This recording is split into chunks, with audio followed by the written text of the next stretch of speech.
Sorry about that. Let me help clean that up. Oh, no.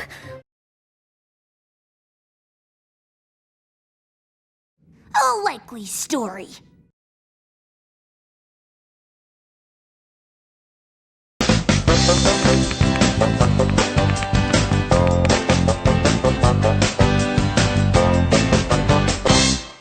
Space, the final frontier. These are the voyages of the starship RoboPrize. Captain Moby, do you copy? Captain Moby? When I grow up, I want to be an astronaut, just like Mae Jemison. She's the first Black woman to go to space.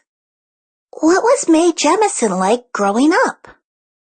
Mae was born in 1956 and grew up in Chicago, Illinois.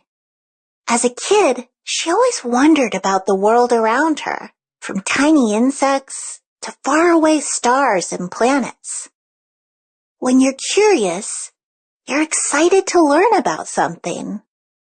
Mae was very curious and loved to ask questions.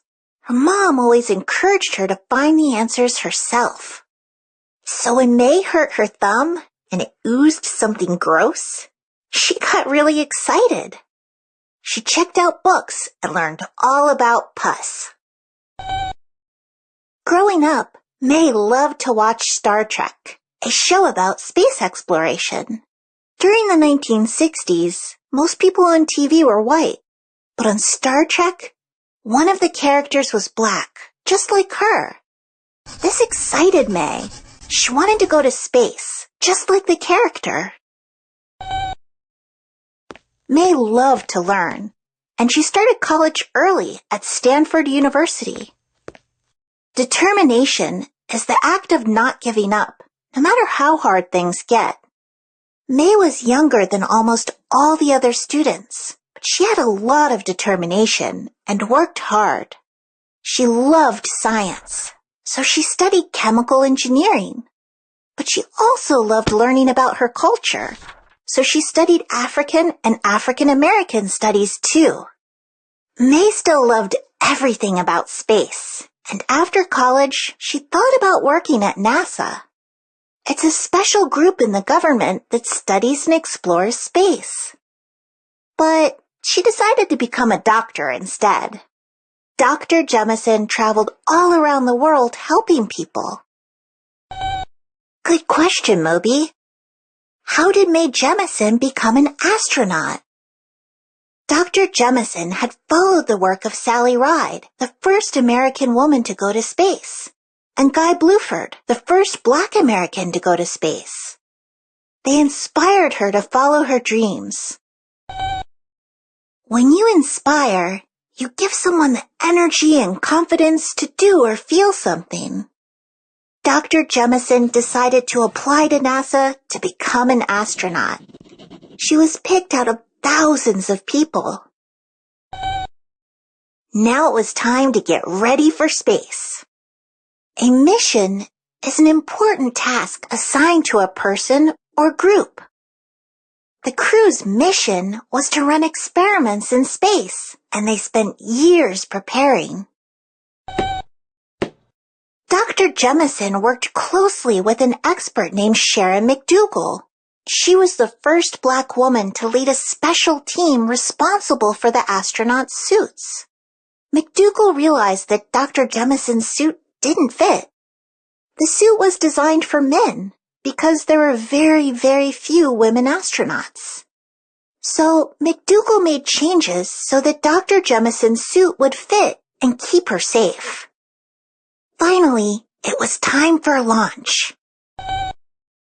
On September 12, 1992, Dr. Jemison climbed aboard the Space Shuttle Endeavour with 6 other astronauts.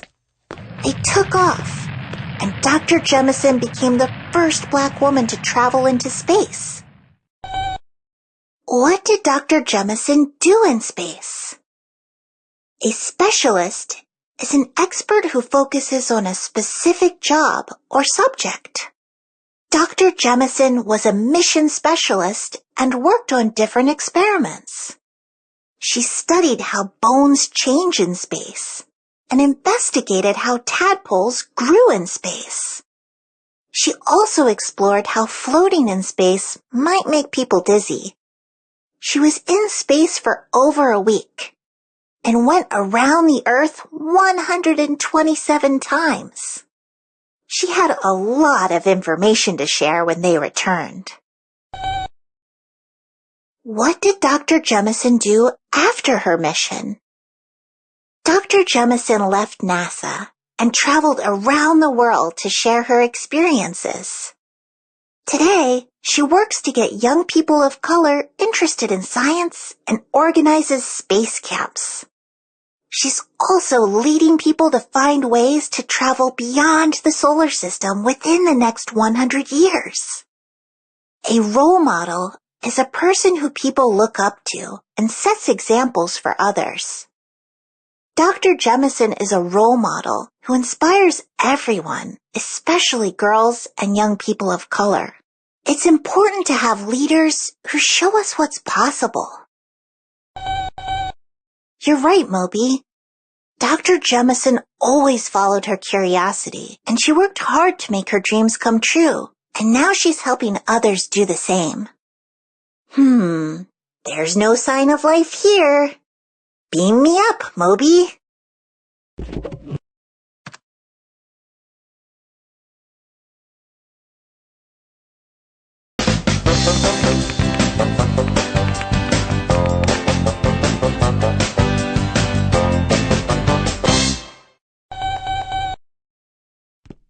Moby, what are you doing? You're making a prediction for your science project. A crystal ball won't help you, Moby. What is a prediction? A prediction is an explanation about what might happen based on what you already know. A prediction is not a wild guess. This bowl is filled with different numbers, big and small. What number do you think you'll pick?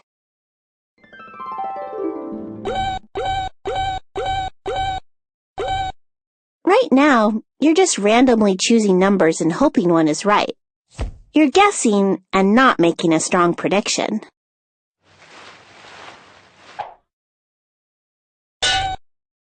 How do you make a strong prediction? To make a strong prediction, think about what you already know and what you've observed. I know that when you drop things, they fall toward the ground. Things don't fall upwards because of gravity.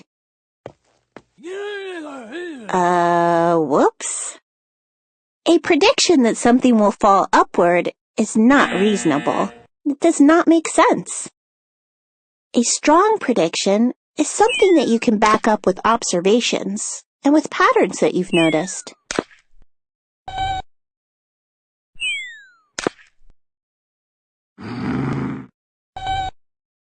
You can also research and gather information to help come up with a strong prediction. I'm doing my science project about things that sink or float. I wonder if an egg will sink or float. I know that eggs are light. A beach ball is really light and it floats. A rubber duck is also light and it floats too. So, I predict that an egg will float because it's light and light things float. How do you test your prediction? A hypothesis is a strong prediction that you can test. I'm going to plan an experiment to test my hypothesis. Write your prediction and list the steps in your experiment to test it.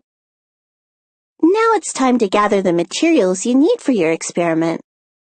I'll need a bowl, water, and a measuring cup to measure the water. I'll also need my notebook to record my data or information. Oh, right. I need an egg. Actually, I need a few eggs. It's important to do an experiment several times so you can look for any patterns. Cool! This egg floats. This egg sinks. This egg sinks too. This is why you need to do an experiment a few times. Don't worry, Moby.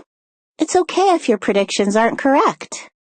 Some of the most important discoveries were made by people whose predictions weren't always correct. It just means you have to gather more information, or even change your experiment, and test your prediction again. I need to read more about eggs. Thanks, Moby. This book explains that over time, the liquid inside eggs turns into a gas and escapes through the shell. Then air from the outside comes into the egg. So, an older egg floats because it has more air in it. A fresher egg will sink because it has less air in it. Sometimes after you do an experiment, you come up with more ideas and predictions to test. That crystal ball won't help you make a prediction, Moby. It's telling you something? What is it? That's not going to happen. It's impossible.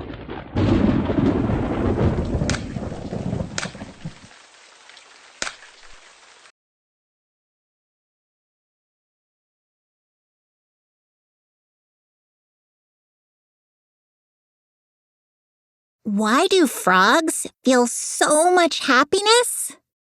Because they eat whatever bugs them.